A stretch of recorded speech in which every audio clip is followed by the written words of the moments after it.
Assalomu alaykum hammaga. Men Fozilova Dilraboman. Men to'g'ri kasal edim.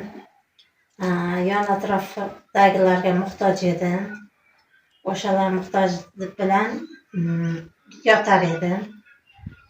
Hozir Allohga shukr tayanchi mahsulotiga a'zo bo'ldim. O'shani ichib yurdim.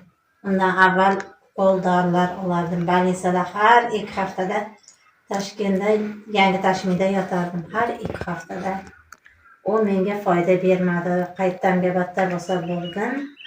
Lekin o'zimga kelmadim. Oyoq qo'lim ishlamasdi hech qayerim. Keyin men massaj olishim kerak edi.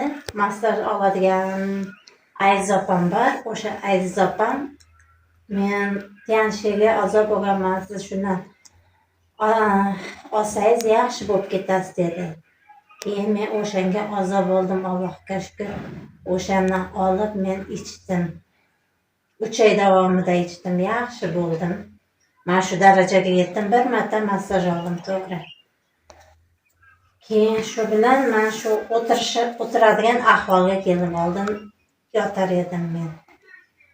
Divanda yotar edim, tura olmasdim, o'zimni ushlay olmasdim. Yonimdagilarga muhtoj edim. Judayam. Shuni tayanchidan ichganimdan keyin oyoq qo'lim ishlab, biroz harakat bor. Endi bunday emas.